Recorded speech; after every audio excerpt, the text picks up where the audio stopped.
This is Mac the Ripper. One thing I would like to address is the question that will inevitably come, and that is, why aren't you using 3rd Gen Threadripper? One reason, unsupported. At the time of making this video, the 3rd Gen Threadripper CPUs are not supported. However, I think you will see that this system, even with the previous generation Threadripper, does not disappoint. Many people believe that the previous generation Threadripper has been replaced by 3rd Gen. That's not quite true. The 3rd Gen Threadripper is targeted for the top performance tier for serious creators and starts at $1,400. It also starts with 24 cores and would compete against the high-end Mac Pro. However, AMD still sells the 2nd generation Threadripper as their value HEDT or high-end desktop for content creators. The 2nd Gen Threadripper was a mild improvement over 1st Gen, and you can overclock 1st Gen Threadripper to within 5% of the performance of 2nd Gen for a much lower price. If you think this Threadripper processor is old, then consider this. The processor in the 2019 Mac Pro uses the Xeon Workstation CPU that is based on the Skylake architecture that was introduced all the way back in 2015, while this Threadripper processor was released in 2017. Now which one is old?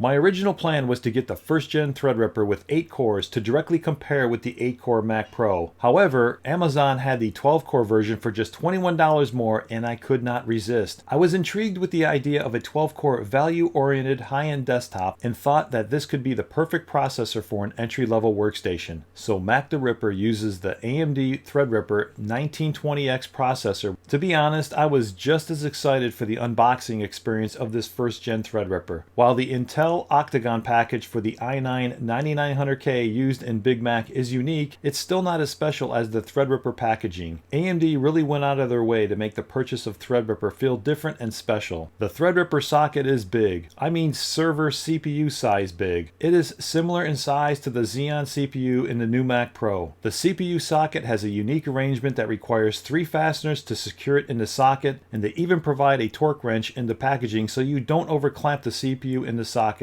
The motherboard is the ASRock X399 Taichi and is a nice mid-range motherboard with an 11-phase VRM. It has quad-channel memory that also supports the use of ECC memory. I picked up this one secondhand since the prices are very favorable and allows you to save a bit of money from buying a new board. Finally, it has 4 PCIe slots and triple M.2 slots. This board is noticeably different from other consumer-based boards in that it is relatively heavy, solid, doesn't flex, and even includes a set of buttons for power and reset and a small display for error codes. For the CPU cooler, for me there was only one choice, and that was the Cooler Master ThreadRipper. This was designed specifically for the higher core count 2nd Gen Threadripper CPUs, and I don't mind paying a little bit more for the design and the absolute simplicity for installation. Really, this was so easy to install. The memory is 32 gigabytes of G-Skill FlareX memory. I am using 4 sticks of 8 gigabytes each to take advantage of the quad channel memory configuration. The GPU is the RX 580 Pulse from Sapphire, the same one used in my classic Mac Pro. The case used for this build is the Lian Li LandCool 2, and the power supply is the Corsair RM1000. That's a 1000 watt power supply, enough to handle any upgrades in the future. Comparing the specs of Mac the Ripper to the $6,000 Mac Pro, you can see that they are very similar across the board. Again, the X399 Taichi board does support ECC RAM if that is something you require. Putting the system together in the case was very easy. This case has so many similarities to the Phanteks case used for Big Mac, from the front dual intake ports with LEDs, the hinge tempered side glass panels, and room for hard drive bays, the covers on the back side to hide all the cables, the removable air filters on the front and under the power supply. This case looks so good and builds so well for less than half the price of the Phanteks case. Lian Li did an awesome job with the features of this case at a very affordable price point. To configure the lighting for the motherboard and the CPU cooler, you do need to boot into Windows and download the applications to set the colors. They will remain even after you shut down the system in either Windows or Mac OS. The colors also remained after I disconnected the power, and as a test, they even remained after I removed the motherboard battery. Installing Mac OS Mojave using OpenCore 0.5.7 was a challenge. I am staying with Mojave for now for consistency for all my comparisons, and will update to Catalina when Apple is done debugging and updating. I followed the guide to create a USB drive using the Windows tool since that looked to be the easiest path. I could not create that USB from 2 different Windows machines and even with all the latest Windows updates. After a full day, I finally gave up. The next day, I switched to using my classic Mac Pro to manually create the USB. I then went through the guide step by tedious step and put together all the files needed for OpenCore and then manually configured the config.plist. It took some time, I spent a day, however it just booted up and installed without issue, which was a very pleasant surprise. But enough about the parts and installation. How does it perform? Roll the benchmarks.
To compare MacThreadripper to the Mac Pro, we just calculate the relative percentage between the two. When at 100%, they are equal in performance. When greater than 100%, MacThreadripper wins. When less than 100%, the Mac Pro wins. In single-core performance, MacThreadripper was 3% lower in Geekbench 4 and 2% higher in Geekbench 5. The two are so close in performance that they are essentially the same. In multi-core performance, you can see that MacThreadripper is 23 to 27% faster in Geekbench, where the workload is not as heavy, and it is 50 to 52% faster in Cinebench, where the processor is heavily loaded. This 50% advantage is due to MacThreadripper having 50% more cores. Based on that result, I was curious as to how this 12-core would compare to a 12-core Mac Pro, so I found a couple of benchmarks over at barefeats.com where they ran Cinebench R20 and the Corona benchmark, and you can see that they are essentially the same. This tells me that core for core, this Threadripper architecture is on par with the new Mac Pro. Pretty amazing, since this 12-core Threadripper was under $200, while the 12-core upgrade to the new Mac Pro is $1,000. The GPU performance was a bit perplexing. In the Geekbench 4 Compute OpenCL test, the RX 580 in MacThreadripper was 9% slower. In Unigine Heaven benchmark, MacThreadripper was 24% slower. However, in Geekbench 5 Compute Metal test, MacThreadripper was 26% faster, and in the Luxmark Ball render scene, it was 13% faster. I didn't understand this since the same RX 580 Pulse graphics card scored better in my classic Mac Pro. I don't know why the GPU performance is lower when using an AMD processor under Mac OS. I did a lot of research over the past 2 weeks, and there are a lot of people who will report similar types of issues with lower scores on AMD systems, but no solutions. It seems to be known amongst the community and just accepted. In day-to-day use beyond any OpenCL or OpenGL tests,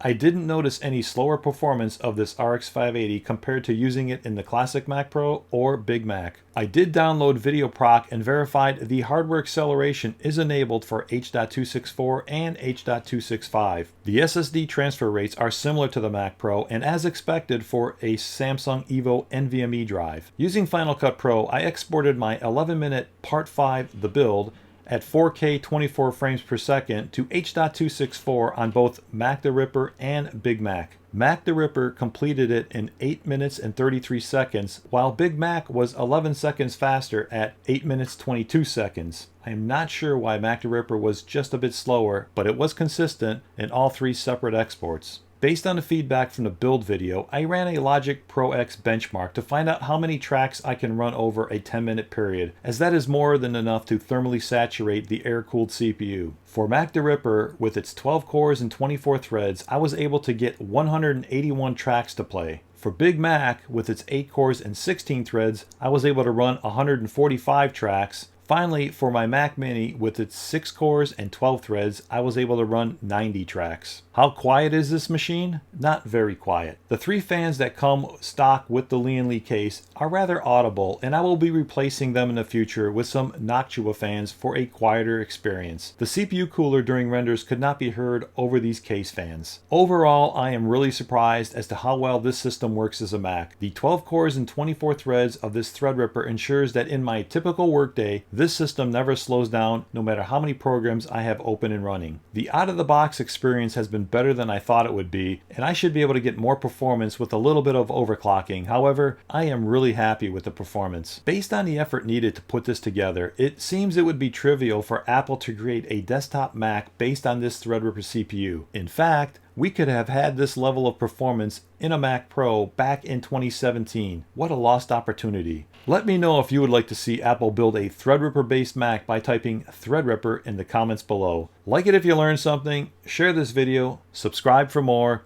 In the next video, we are going to look into AMD's consumer platform to see how that compares to the new Mac Pro. Thank you all so very much for watching. Stay safe out there, and I will see you in the next one.